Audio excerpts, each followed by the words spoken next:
నమస్తే. ఆశా కార్యకర్తలు వాళ్ళకు జీతాలు పెంచాలని ధర్నా చౌక్ వచ్చారు. కానీ పోలీసులు ఎక్కడికక్కడ అరెస్ట్ చేస్తారు. అసలు ఏం జరిగిందో తెలుసుకున్నాం. ఏం జరిగిందమ్మా, ఎందుకు వచ్చారు మీరు? ఏం జరిగిందంటే సమస్య సార్, మాకు అసలు జీతాలు లేవు. మేము ప్రతి పని చేయనిస్తారు, ఎండనక బగ్గనక తిరిగి చేస్తాం. చిన్న చిన్న జీతాలు ఒక 10,000, 50,000 కాదు, 60,000 కాదు, 10,000 జీతాలు కూడా ఇవ్వకొచ్చిండు. ఆ 10,000 జీతం లేని నెలంతా ఎట్లా బతకాలి? మాకు డిమాండ్ ఏమో దేవుడు ఎరగా, కానీ కనీసం వచ్చిన జీతాలు రాకొచ్చి నేను అడుగుదామని వస్తే అవి అడగనికి కూడా ఇక్కడ దాకా రాని ఎక్కొచ్చారు. ఇచ్చటి కూడా మొత్తం ఎక్కొచ్చారు. మాకు 9,700 వస్తుంది. నెలకు వస్తలేదు. ఇప్పుడు 2-3 నెలలు సరిగా లేవు, ₹1 లేవు. 2-3 నెలల సంది ₹1 లేని ఎట్లా చేయాలి? అవి కూడా ఇయ్యకొచ్చిండు. కనీసం మాట్లాడడానికి రాని ఎక్కొచ్చు. ఎక్కడోళ్ళని అక్కడ అరెస్ట్ చేస్తూనే ఉన్నాడు. ఇంటికి మేము ఉప్పల్ వచ్చినాము. ఉప్పల్కి వచ్చిన ఉప్పల్ నుంచి మన ఇళ్ళ ఇక్కడ వరకు కూడా రానిసలు ఎక్కడికక్కడ అరెస్ట్ చేస్తున్నారు. మళ్ళీ బస్సుల నుంచే మనల్ని అరెస్ట్ చేస్తున్నారు. బస్సుల నుంచి దిగగానే అరెస్ట్ చేస్తున్నారు. మళ్ళీ మాకు 3 నెలలు అవుతుంది, జీతాలు లేవు. మాకు 18,000 ఫిక్స్డ్ వేతనం చేస్తానికి మన రేవంత్ రెడ్డి సార్ ఒప్పుకున్నాడు కాబట్టి, అతను హామీ ఇచ్చిండు, మేనిఫెస్టోలో పెట్టిండు కాబట్టి తనను మేము అడగడానికి వచ్చినాము. కానీ మేము కొట్లాడడానికి రాలేదు, ఇక్కడికి అడగడానికి వచ్చినాం. మాకు జీతం ప్రభుత్వం ధర్నా చేసుకోవచ్చు, అడగొచ్చు అంటున్నాడు. పర్మిషన్ ఇస్తాను రండి అడగొచ్చు అన్నాడు. ఇప్పుడు ఇక్కడికి వచ్చినాక మళ్ళీ అదే అరెస్టులు, అదే ఆవేదన ఉంది మొత్తం. ఇక్కడికి వచ్చినాక ఫస్ట్ మాకు పర్మిషన్ ఇచ్చిండు, మాట్లాడుకోండి రండి, కొట్లాడే అధికారం మీకు ఉంది రండి అన్నాడు. ఇక్కడికి వచ్చినాక మళ్ళీ అరెస్టులు అంటుండు. మాకు కనీసం మనం బస్సు కూడా దిగనిస్తలేడు సార్. ఇది పరిస్థితి. మాకు జీతాలు పోలీసులు అరెస్ట్ చేస్తున్నారు సార్. ఇప్పటికి ఒక 7-10 డిసెంబర్లు అయినా మేము ఇప్పటి వరకు అరెస్ట్ కాలేము. 10 డిసెంబర్లు అయినాయి. ఇప్పటికి టాటా ఏసీలు అయినాయి, బస్సులు అయినాయి, డిసెంబర్లు ఎక్కిరు. కానీ మేము ఇప్పటి వరకు అరెస్ట్ అయితలేము. మిగతా మేము అదే సేమ్ 3 నెలల నుంచి జీతాలు లేవు. మాకు చేసేంత వరకు మేము ఈ సమ్మె ఖచ్చితంగా కొనసాగిస్తాం. ఇంకా ఈ సమ్మెని ఇంకా ఎక్కువ కొనసాగిస్తాము. ఖచ్చితంగా పెంచాలి. మాకు వచ్చే సాలరీస్ 2 నెలలే రాలేవు. అవి కూడా మాకు ప్రస్తుత ప్రతి 1 తారీఖే పడాలి. పెట్టాలి 2. మాకు నెలకు 1 తారీఖు జీతం ఇవ్వాలి. చనిపోయిన వాళ్ళకి మట్టి ఖర్చులకు 50,000 ఇవ్వమని అడిగాము. మేము ఎవరైనా చనిపోతే, ప్రమాదవశాత్తు చనిపోతే మాకు మట్టి ఖర్చులకు 50,000 ఇవ్వండి సార్ అని అడుగుతున్నాము. నెలకు 18,000 జీతం ఈ సార్ 10,000 ఇస్తున్నారు. అది మాకు సరిపోతలేదు, మా పిల్లల చదువులకు మాకు సరిపోతలేదు. ఇన్సూరెన్స్ ఇవ్వండి, ESI PF కల్పించండి అని చెప్పేసి మేము ఈ 4 ప్రశ్నలే అడుగుతున్నాం తప్ప మేము ఇంకొకటి 18,000 పెంచుతామని అప్పుడు అన్నాడా రేవంత్ రెడ్డి?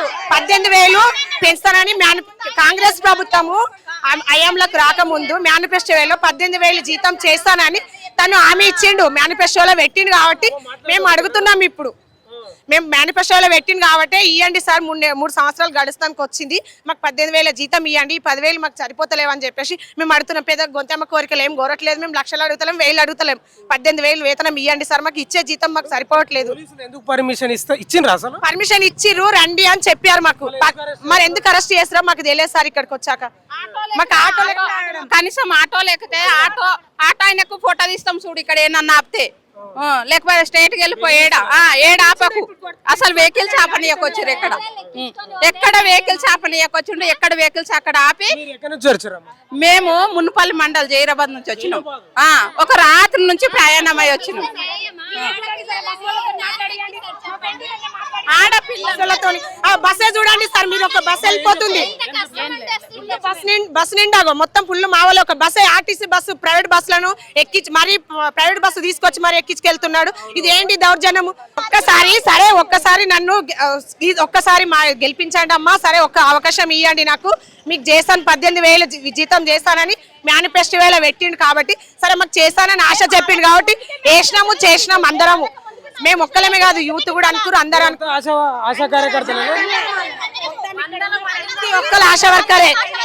మేము బడుగు బలగైన వర్గాల వల్ల ఉన్నాం ఇక్కడ అందము. ఎవరం ఉన్న వాళ్ళు ఏం లేము సార్. మేము 20 సంవత్సరాలు చేస్తాం మేము డ్యూటీ. మేము 20 సంవత్సరాలు చేస్తాం డ్యూటీ. మేము 2006 నుంచి చేస్తాం డ్యూటీ. మేము ఇప్పుడు వరకు అయినా ఇచ్చిన హామీ మాత్రం నెరవేర్చాలి. ఆయననే ఇచ్చిన హామీ 250 రూపాయల నుంచి చేస్తున్నాం. ఇప్పుడు మేము మాకు వచ్చేసి కేసీఆర్ ప్రభుత్వం ఉన్నప్పుడు అయితే ఇచ్చిండు. ఇప్పుడు ఏదన్నా వేరే వర్క్ చేద్దామంటే కూడా మీరు గవర్నమెంట్ జాబ్ ఏ వర్క్ చేయకూడదు అని వేరే వర్క్ చేయడానికి కూడా అవకాశం కూడా లేదు. మళ్ళీ అట్లా కూడా ఆశా కార్యకర్తలు వాళ్ళతో మాట్లాడిద్దాం. మరి పోలీసులు పర్మిషన్ ఇచ్చి ఎందుకు వద్దన్నారు? అమ్మ మీరు కూడా ఆశా కార్యకర్తలేనా? ఏందమ్మా ఏం డిమాండ్కి వచ్చారు మీరు, ఎందుకోసం వచ్చారు అసలు? మాకు ఫిక్స్డ్ వేతనం కోసం వచ్చినామండి. 18,000 ఫిక్స్డ్ వేతనం చేయాలి. ఇప్పుడు ఎంత కానీ ఇప్పుడు మాకు 10,000 వస్తుంది, 9,900 వస్తుంది. సరే 10 అనుకో. 10,000 వస్తుంది. నెలకు కూడా రావట్లేదు, రాక 2 months అవుతుంది. మాకు వచ్చే జీతమే 10,000. ఆ 10,000ను ఇంకా టైంకి వేయకుండా మాకు చాలా నిర్లక్ష్యం చేస్తున్నారు. ఈ రోజు హైదరాబాద్కి వచ్చారు మీ ఇందిరా పార్క్, ఎక్కడి నుంచి వచ్చారు మీరు? మేము పిఎస్సి కుషాయిగూడ నుంచి వచ్చినాము. పర్మిషన్ తీసుకున్నారా? తీసుకున్నాము. మేము కింది స్థాయి నుంచి పై స్థాయి వరకు మేము పర్మిషన్ తీసుకున్నాము. ఎందుకు అరెస్ట్ చేస్తున్నారు? అరెస్ట్ ఇక ఎక్కడికక్కడే అరెస్ట్ చేస్తున్నారు. ఎందుకంటున్నా పర్మిషన్ ఇచ్చారు కదా. ఇచ్చిర్రు కానీ ఇక అక్కడ దాకా సీఎం సార్ దాకా పోవద్దని మాకు ఎక్కడికక్కడే అరెస్ట్. ఎన్ని డిమాండ్లతో వచ్చారు చెప్పండి ఇక్కడికి? ఎన్ని డిమాండ్లు? మాకు డిమాండ్స్ ఫస్ట్ అయితే ఫిక్స్డ్ వేతనం ఎంత? 18,000. నెక్స్ట్ మళ్ళీ ఏఎన్సీ పిఎన్సీల టార్గెట్స్, మాకు చాలా టార్గెట్స్ ఉన్నాయి. మళ్ళీ ఆన్లైన్స్ ఇవన్నీ చాలా ఉన్నాయి మాకు. అవన్నీ తగ్గియాలని మేము డిమాండ్స్. శాలరీలు నెలకు 1 తారీఖు వస్తున్నాయి, మరి వచ్చేదన్నా మేము జాయిన్ 1 తారీఖు వస్తలేవు మాకు, వచ్చేదన్నా 1 తారీఖు ఇస్తలేరు. మేము 70 రూపాయల నుంచి చేస్తున్నాం, 22,006 నుండి చేస్తున్నాము. నెలకు 70 రూపాయలు ఒక 4 సంవత్సరాలు ఇచ్చిర్రు. 800 ఒక 4 సంవత్సరాలు ఇచ్చిర్రు. మళ్ళీ 1,200 ఒక 4 సంవత్సరాలు ఇచ్చిర్రు.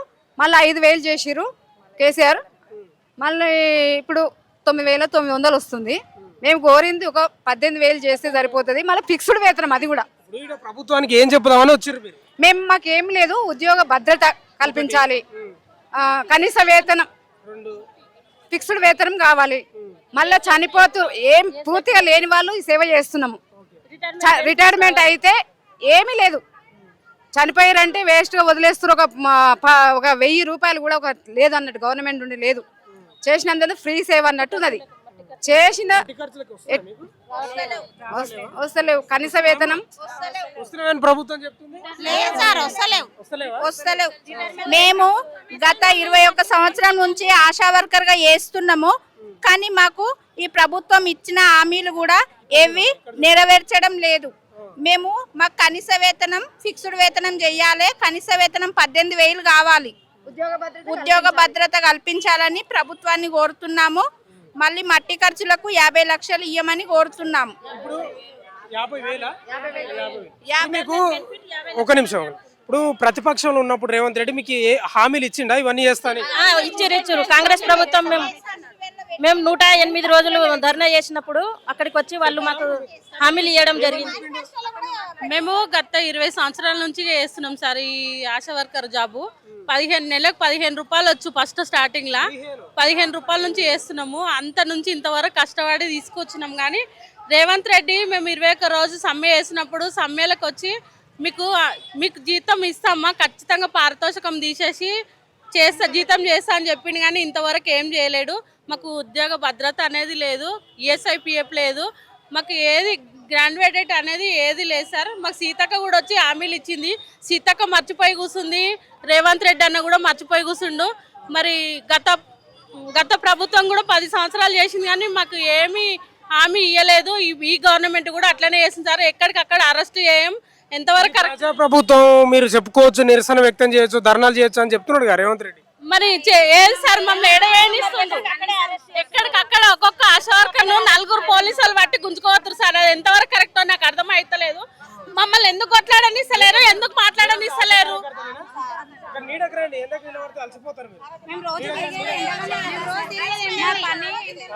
అలసిపోయే వచ్చాము మేము, మా బాధలు చెప్పుకోవడానికి ఇక్కడికి వచ్చాము మేము. ఏం బాధలు ఉన్నాయి మీకు? మాకు డెలివరీ కేసుకి వెళ్తే మేము 2-3 రోజుల నుంచి కూడా మేము మనుషులు కావాలి. 2-3 రోజులు అక్కడ డెలివరీ కావాలి. డెలివరీ అయ్యేదాకా మేము అక్కడే ఉంటాము హాస్పిటల్లో. మాకు ఈ 2 నెలల నుంచి జీతాలు లేవు. మాకు జీతాలు రావట్లేదు. పనిని బట్టే పారితోషికం. మాకు ఆ పారితోషికాలు కూడా సరిగ్గా ఇవ్వట్లేదు. చాకరీ ఎన్సిడి టార్గెట్, ఏఎన్సీల టార్గెట్, పిఎన్సీల టార్గెట్.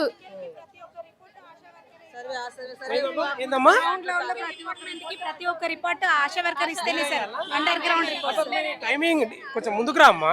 ఎందుకు పోతున్నావు? కాదు, మీ టైమింగ్ ఏంది అసలు? టైమింగ్స్ ఉండవు సార్. 24 గంటలు మా సర్వీస్ ఆన్లైన్ లోనే ఉంటాము. 24 గంటలు మా సర్వీస్ 24 గంటల సర్వీస్ సార్ మాది. ఏ రాత్రి ఒక ప్రెగ్నెంట్ ఉమెన్ కి ఏ రాత్రి 12 గంటల రాత్రి నొప్పులు వచ్చినా మేము తనతో పాటు వెళ్ళి తను డెలివరీ అయ్యేంత వరకు మేము తనకు తగిన జాగ్రత్తలు తీసుకొని చేసుకొని సుఖప్రసవం చేసి ఇంటికి చేర్చే బాధ్యత మాకు ఉంటుంది. కానీ మాకేమైనా అయితే మాకు ఎలాంటివి హామీలు భద్రతలు ఏవీ లేవు. మేము కూడా ఆడవాళ్ళమే కదా, మా కోసం మేము ఇంత కష్టపడి ఈ జాబ్లోకి వచ్చి ఇంత సర్వీస్ చేస్తున్నా కూడా మా కోసం కనీసం అడుగుతున్నాం, మేము కనీస వేతనం అడుగుతున్నాం సార్. మేము ఇంకా వేరే పెద్ద 18,000 అడుగుతున్నాం సార్. మీరు అడుగుతున్నారా? రేవంత్ రెడ్డి చెప్పిండు అప్పుడు హామీ ఇచ్చిరు సార్, మాకు హామీ ఇచ్చిన దాన్ని బట్టే చెప్తున్నాం సార్. ఇంతవరకు చేయలేదు. అన్ని విషయాలలో ఆశా ఫిల్లర్ కంపల్సరీ ప్రతి ఒక్క సార్ అడుగుతారు, ప్రతి ఒక్క డిపార్ట్మెంట్లో మీరు మా ఫిల్లర్స్ అంటారు. ఫిల్లర్స్కి మరి న్యాయం చేయాలి కదా సార్. ఫిల్లర్స్ ప్రతి ఒక్క ఎన్సిడి రిపోర్టు, ప్రతి ఒక్క ఎల్సిడి రిపోర్టు, ఆన్లైన్ ఆఫ్లైన్ ప్రతి ఒక్క పని మేము కింద నుంచి చేస్తే పైన రిపోర్ట్స్ అవుతాయి సార్. మరి మా కష్టానికి ఫలితం మేము అడగడానికి వచ్చాము, కనీసం మాట్లాడే అవకాశమే ఇవ్వాలి. చేస్తున్నారమ్మా? 3 సంవత్సరాలు అవుతుంది సార్, అంతే.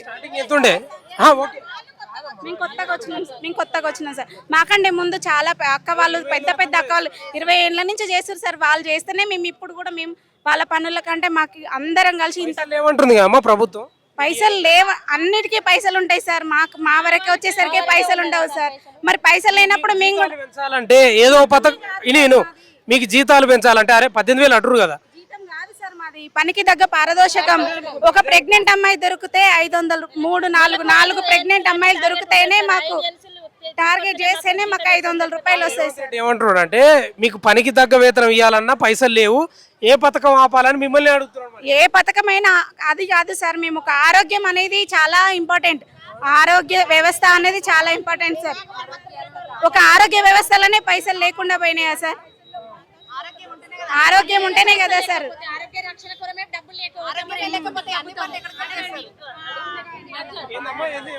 ఆరోగ్యము భద్రత కొరం, మనం ఆరోగ్య రక్షణ కొరమే డబ్బులు లేకపోతే మరి ఇంకా దేనికి ఇస్తారు సార్ డబ్బులు? మీరు డబ్బులు లేవంట ప్రభుత్వం తోటి, డబ్బులు లేకుండా వచ్చి గవర్నమెంట్ లేవని చెప్తున్నాడు. ఎందుకు లేవు సార్? ఇంత గతకు ముందు ఉన్న ప్రభుత్వాలు ఇచ్చిరు కదా మాకు. గతకు ముందు ఉన్న ప్రభుత్వాలు, టీఆర్ఎస్ ప్రభుత్వం ఉంది, 10 సంవత్సరాలు చేసింది. తను అడగకుండా ఒక్కటి తారీఖు కేసీఆర్ సార్ మాకు 1 తారీఖే డబ్బులు వేసిండు. డిసెంబర్ 31 వచ్చిన డిసెంబర్ 31 నాడు మాకు డబ్బులు పడ్డాయి సార్. 1 తారీఖు నాడే మాకు డబ్బులు పడ్డాయి. మాకు ఖచ్చితంగా ఇప్పుడు కూడా మాకు 1 తారీఖు డబ్బులు జీతాలు పడాలి. మాకు ఫిక్స్డ్ వేతనం 18,000 చేసేంత వరకు మేము ఉద్యోగాలు బంద్ చేస్తాం సార్. మేము మాకు ఇంకా మస్తు చాలా పనులు చేయే వరకైనా చేసుకొని బతకగలుగుతాం. మేము అందరం బడుగు బలగైన వర్గాల నుంచి ఉన్నాము, ఏ పైన చేసుకొని బతకగలుగుతాం. కానీ మేము ఇంతవరకు 18,000 ఇచ్చే వరకు మేము ఖచ్చితంగా జీతాలు డ్యూటీలు బంద్ చేసుకుంటాం, బంద్ చేస్తాం. సమ్మెలు నిరవధిక సమ్మెలు కొనసాగిస్తాం. అవును సార్, ఖచ్చితంగా. ఏంది రోడ్ల మీద నిలబడేంది, ధర్నా చేసుకోమని చెప్పిండు కదా. కాదమ్మా, ఇప్పుడు గతంలో కేసీఆర్ ఏమో ఇది ఎత్తేసిండు, ఇక్కడ ధర్నాలు అవి చేయొద్దని. అయితే ఈయన అధికారంలోకి వచ్చిన తర్వాత ధర్నాలు చేసుకోండి, మీ సమస్యలు ఏమున్నా మా దగ్గరికి వచ్చి చెప్పొచ్చమ్మా, గేట్లన్నీ తెరిచిపెట్టినాము, మీ సమస్యలు ఏమున్నా మాకు వచ్చి చెప్పొచ్చు అని చెప్పారు. రోడ్ల మీద అక్కడే అరెస్ట్ చేస్తున్నారు ఇంటి దగ్గర. ఒక్క నిమిషం సార్, అసలు మొత్తం విషయం అంతా నేను ఒక 2-3 ముచ్చట్లలో చెప్తా సార్. మేము 20 ఏళ్ళ నుంచి చేస్తున్నాం, ఆశా కార్యకర్తగా 20 ఏళ్ళ నుంచి చేస్తున్నాం. అప్పుడు 200 రూపాయల నుండి చేస్తున్నాం. 200 రూపాయల నుంచి చేసినప్పుడు అప్పుడు మాకు ఏం చెప్పారంటే ఖాళీ గర్భవతులను గుర్తించి గర్భవతులను రిజిస్టర్ చేసుకొని వాళ్ళకు డెలివరీ చేయించుకొచ్చి ఊర్లో చిన్నగా ఎవరికన్నా వ్యాధులున్నా, జ్వరం ఉన్నా, సర్దున్నా టాబ్లెట్ ఇవ్వాలని అట్లా చెప్పారు. ఇంత ఒక్కొక్క మెట్టెక్కిచ్చారు. ఒక్కొక్క మెట్టెక్కిచ్చిన కొద్ది ఇంత మాకు పని కూడా పెరిగింది కదా సార్. పని పెరగడం వల్ల ఏమైందంటే మేమేమన్నాం, మాకు పని పెరుగుతుందంటే 2,000, 1,500, 600 అట్లా పెంచుకుంటారు. 2,000, 1,500 అట్లా పెంచుకుంటారు. 2 నెలలకు ఒకసారి, 3 నెలలకు ఒకసారి అట్లా ఇచ్చేది. అటు తర్వాత కేసీఆర్ సార్ గారు ఎక్కిన తర్వాత మాకు ఇట్లా తక్కువ చాలని జీతాలు ఉన్నాయి, ఇది పారితోషికం, పనికి తగ్గ పారితోషికం అని పెట్టిరు సార్. మాకంటూ ఒక జీతం లాగా పెట్టండి సార్ అని సార్ని వేడుకున్నాం. కేసీఆర్ను అడిగితే తను కూడా ముందు ఒప్పుకోలేదు.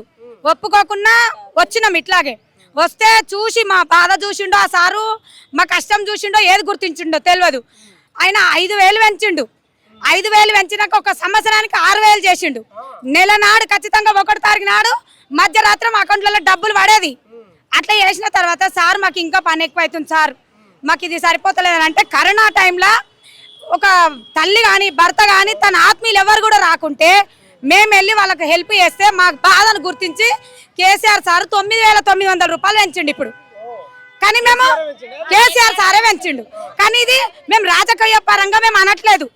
మేము ఈ ఎలక్షన్ల అప్పుడు ఈసారి ఇప్పుడున్న పదవిలో ఉన్న సార్ గారు అన్నారు, రేవంత్ రెడ్డి గారు అన్నారు, అమ్మ మీ పని ఎంత చేసినా మీ కష్టం ఎక్కువనే, మీ జీతం తక్కువనే, ఇది తక్కువ ఉన్నందుకు మేము మీకు 18,000 వేతనం ఇచ్చితేనే అది ఇంకా మీకు ఇంకా తక్కువనేనమ్మా అని మాకు హామీ ఇచ్చిండు, చెప్పిండు. ఆయన నోరుతోటి ఆయనే అన్నాడు.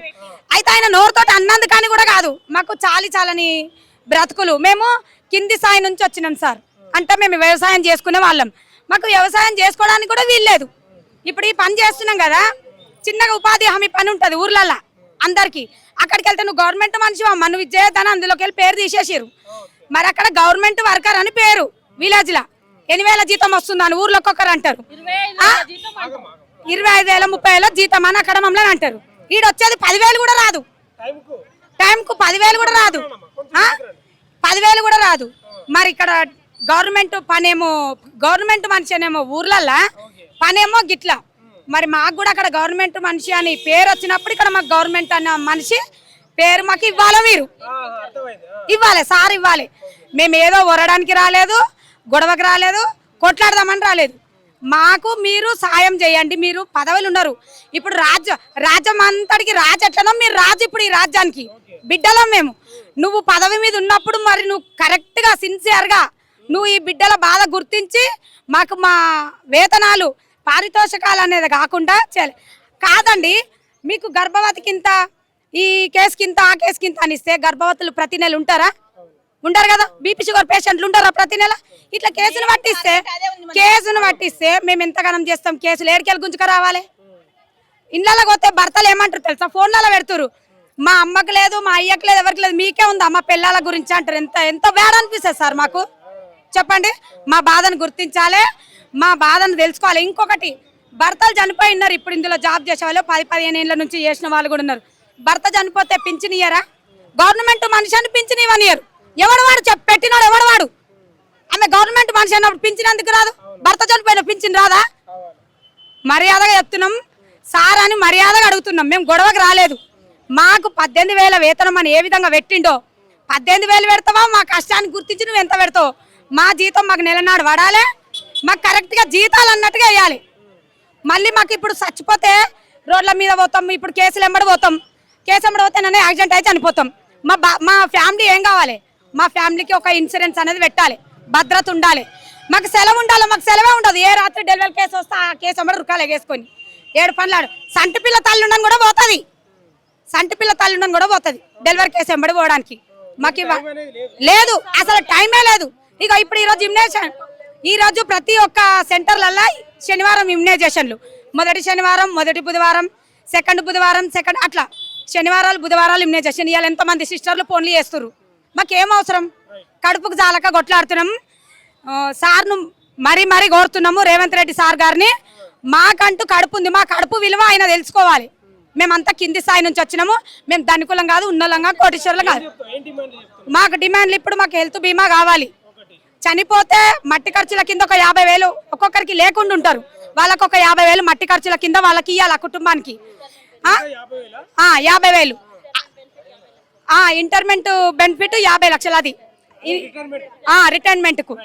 అది మాకు ఇప్పుడు 60 సంవత్సరాల వరకు ఉంటుంది కదా సార్. అది అట్లా 60 సంవత్సరాల వరకు చేసిన తర్వాత రిటైర్మెంట్ది వాళ్ళు ఎంత పెడతారో మేము అడుగుతలేము, వాళ్ళ నిర్ణయానికి వదిలేస్తున్నాం. అట్లా మాకు ఈ 4-5 హామీలు మాకు ఇవ్వాలని కోరుతున్నాం. బాగా మాట్లాడారమ్మా, మంచిగా మీ యొక్క కష్టాన్ని, మీరు చేసే పనిని అద్భుతంగా చెప్పి ప్రభుత్వానికి కూడా చెప్పారు. నిజంగానే ఆశా కార్యకర్తలు అనుకుంటాం కానీ వాళ్ళకు పగలు రాత్రి ఏ ఉండదు. అర్ధరాత్రి మీకు ఒక గర్భిణి ఉంటుంది, మీరు పట్టుకుంటారు. ఆమెకి ఏమన్నా అయితే అర్ధరాత్రి కూడా పోవాలి అంబులెన్స్లో. మీకు టైమింగ్ ఏమీ ఉండవు. నిజంగా ప్రభుత్వం చేయాలి. అంటే ఉద్యోగ భద్రత లేదు, రిటైర్మెంట్ బెనిఫిట్స్ వస్తలేవు, ఓ పెన్షన్ సౌకర్యం కల్పించాలి. వీళ్ళు ప్రభుత్వ ఉద్యోగులకు గుర్తించినప్పుడు ప్రభుత్వ ఉద్యోగులకు వస్తున్నటువంటి బెనిఫిట్స్ ఎందుకు వస్తలేవు? ఇప్పుడు ఉపాధి పని చేసుకోవాలంటే వాళ్ళకి వీలు లేదు. మీరు 18,000 వేస్తారు, మీరే చెప్పారంట. మరి మీరు ఎందుకు చేస్తలేరు? మీకు అర్థం. మేనిఫెస్టో మీరే పెట్టారు. ఇప్పుడు ధర్నా చౌక్ కేసీఆర్ ఎత్తేస్తే నేను పునరుద్ధరించిన ధర్నా చేసుకోవచ్చు అన్నాడు. ఇట్లా ఆడబిడ్డల్ని రోడ్డు మీద నిలబెట్టి పోలీసుతో అరెస్ట్ చేపిస్తున్నాం. ఇట్లా ఉంది. మేము ఈ ప్లేస్ నుండి మేము రిపోర్ట్ గ్రౌండ్ లెవెల్లో మా దగ్గర నుంచే పోవాలి సార్. ఏ సార్ వచ్చినా మమ్మల్ని అడుగుతారు. వాళ్ళు పంచాయతీ వాళ్ళే కానీ ఎవరైనా సరే, స్కూల్లో సార్లు కానీ రిపోర్ట్ ఎంత అండి, అంగన్వాడీ వాళ్ళతో సహా 0 to 5 years వరకే ఉంటుంది అంగన్వాడీ దగ్గర. మేము 19 years పిల్లల దాకా రాస్తాము. అంటే ఒక గ్రామం యొక్క హెల్త్ మీ చేతులు ఉంటుంది ఓ రకంగా. ప్రతిదీ సార్, ప్రతిదీ జనాభాలో ఏంటి ఎక్కడ డెత్తులు ఎక్కడ బర్తులు ప్రతిదీ మా దగ్గర నుంచే పోతాం. గ్రామంలో గర్భిణీలు ఎవరు, షుగర్ ఎవడు, బీపీ ఎవడు, మెంటల్ లోడ్ ఎవడు, మంచోడు ఎవడు, షెడ్ ఎవడు మీ దగ్గర ఉంటుంది. పక్షవాతం వాళ్ళు ఎవరు, గుండె జబ్బులు వాళ్ళు ఎవరు, కిడ్నీ ఫెయిల్ లోడ్ ఎవడు, అందరిది మా దగ్గరే ఉంటుంది రిపోర్ట్ మొత్తం. ప్రతిదీ ఉంటుంది, ప్రతి లెవెల్. చెప్తా ఉన్నారు జీతాలు పెంచాలి. మాకు ఫిక్స్డ్ 18,000 జీతం ఇస్తా అన్నారు. మరి రోడ్ల మీద నుంచి పెట్టారు సార్. అయినా సిద్ధమయ్యే వచ్చాము మేము, మా బాధ చెప్పుకోవాలనే వచ్చాము. అది ఆ రోజు మేము అడగకుండానే మా టెంట్ల దగ్గరికి వచ్చి మాకు హామీ ఇచ్చారు. మన ప్రభుత్వం లేదుకొస్తే మనం మీకు 18,000 ఫిక్స్డ్ జీతం ఇస్తాము, మీరు చాలా బాధపడుతున్నారు, చాలా పని చేస్తున్నారు గవర్నమెంట్కి. ఏమంటామా ప్రభుత్వం తోటి పైసలు లేవంటారు. పైసలు లేవు సార్, పైసలు లేనప్పుడు మాతో పని ఎందుకు సార్? మరి మాకు ఇవ్వడానికి పైసలు లేవు అందరికీ. అంటే రేవంత్ రెడ్డి ఇప్పుడు జీతాలు పెంచనీకనో లేకపోతే రిటైర్మెంట్ బెనిఫిట్స్ చేయడానికి పైసలు లేవు, నేను ఏం చేయాలంటాడు. మాకు ఇవ్వటానికే లేవు సార్, ఇక్కడ మాకే లేవు, అందరికీ ఇస్తాడు, మాకే ఇవ్వడు. డెలివరీ కేసు తీసుకెళ్ళాం సార్, తీసుకెళ్తే ఆ నైట్ కొనుక్కోవడానికి కూడా మాకు ఉండదు. అక్కడ కింద కొనుక్కోవటమో కుర్చీలో కూర్చోవటమో. ఇప్పుడు కాదమ్మా, ఇప్పుడు పైసలు లేవని చెప్తా ఉన్నాడు కదా, మరి మూసి అదేదో ప్రాజెక్టులు చేస్తున్నాడు కదా, అది అభివృద్ధి చేస్తున్నాడు కదా. అదే అండి, వాటికైతే డబ్బులు ఉంటాయి, మాకు ఇవ్వడానికే ఉండవు సార్. మరి ఏం చెప్తారు ప్రభుత్వానికి? Right, okay okay. ఇది ధర్నా చౌక్లో ఉన్నటువంటి సిచ్యువేషన్. ఎక్కడికక్కడ అరెస్ట్ చేసిండ్రు. అసలు పోలీసులే అత్యుత్తంగా ప్రవర్తిస్తున్నారు ఒక రకంగా. వాళ్ళు బస్సులలో వస్తుంటే లేకపోతే ఆటోలలో వస్తుంటే ఆటో డ్రైవర్లను బెదిరించడం, బస్సు వాళ్ళను బెదిరించి ఇక్కడ తీసుకొచ్చి అరెస్ట్ చేస్తున్నారు. ప్రభుత్వం ఏం చెప్తా ఉంది? ఇది ప్రజాప్రభుత్వం, ప్రజాపాలన ప్రభుత్వం, ప్రజలకు ఏ సమస్యలు ఉన్నా చెప్పుకోవచ్చు. అందుకే ధర్నా చౌక్ గతంలో కేసీఆర్ ఎత్తేస్తే నేను పునరుద్ధరించిన, నేను మళ్ళీ ఇక్కడ పునరుద్ధరించిన, మీరు ధర్నాలు చేసుకోవచ్చు, మీ సమస్యలు చెప్పుకోవాలని చెప్పిండు. కానీ ఈరోజు ఆడబిడ్డల్ని రోడ్ల మీద నిలబెట్టిన పరిస్థితి మీరు చూసుకోవచ్చు. అక్కడ మీకు విజువల్లో కనిపిస్తుంది చూడండి, అక్కడ పోలీసులు నిలబడరు. ఆ గేట్లోకి మొత్తం తీసుకుపోతారు, మీడియా వాళ్ళని కూడా అనుమతిస్తలేరు. పోలీసులు లాఠీలు పట్టుకొని నిలబడరు. ఆడబిడ్డలపై ఈ జులుం ఏంటంటే నాకు అర్థం కాదు. ఆడబిడ్డలపై ఆ జులుమేంది, ఆ లాఠీలు పట్టుకోవడం, లాఠీలు పక్కన పెట్టరు, ఇప్పుడు లేవు వాళ్ళ చేతిలో, ఇప్పటిదాకా ఉండే. ఇది పరిస్థితి. రేవంత్ రెడ్డి గారు మీరేమో ప్రజాప్రభుత్వం అని మీరు చెప్తా ఉన్నారు, కానీ ఆడబిడ్డలను నడి రోడ్ల మీద నిలబెడుతున్నారు. మీరు ఏమనుకుంటున్నారేమో కానీ చాలా పాపం తాకుతుంది నిజంగా. ఆడబిడ్డల్ని సతాయిస్తే మీరే చెప్పారంట కదా, 9,900 వస్తుంది వాళ్ళకు నెలకు 1 తారీఖు కూడా వస్తలేదు, అది కూడా అంతా కేసీఆర్ చేసిపోయిందంట గతంలో. మీరే వచ్చి 18,000 పెంచుతామని మీరే చెప్పారంట, అది లేదు. ఉద్యోగ భద్రత లేదు, ఇవన్నీ రిటైర్మెంట్ బెనిఫిట్స్ లేవు. ప్రభుత్వ ఊర్లోనేమో ప్రభుత్వ ఉద్యోగులని వాళ్ళని చెప్తా ఉన్నారంట ప్రజలు. మిగతా వాళ్ళు ఉంటారు కదా, వాళ్ళకేమో ప్రభుత్వ ఉద్యోగులుగా వచ్చే బెనిఫిట్స్ మాత్రం ఏవీ వస్తలేవు. ఇది ఇక్కడ ఉన్న సిచ్యువేషన్. ఓ రకంగా రేవంత్ రెడ్డికి ఇది మచ్చనే. ఆడబిడ్డలను ఎండకు నిలబెడుతూ వాళ్ళకి నీళ్లు లేవు, పాడు లేవు. కనీసం మగవాళ్ళు అంటే ఏదో రకంగా మూత్రశాలకు పోతారు, వాళ్ళకు మరీ దారుణం. నడి రోడ్ల మీద నిలబడరు, వాళ్ళ పరిస్థితి దారుణం. ఎక్కడికక్కడ అరెస్ట్ చేస్తున్నాడు ఆశా కార్యకర్తలు. మరి మీ పతనం ఏందో మీరే చూసుకోవాలి. ఇది ప్రజెంట్ సిచ్యువేషన్ ఆశా కార్యకర్తలకు సంబంధించి ఇందిరా పార్క్ దగ్గర ఉన్నటువంటి సిచ్యువేషన్. చూస్తూనే ఉంటాండి మన తొలివెలుగు.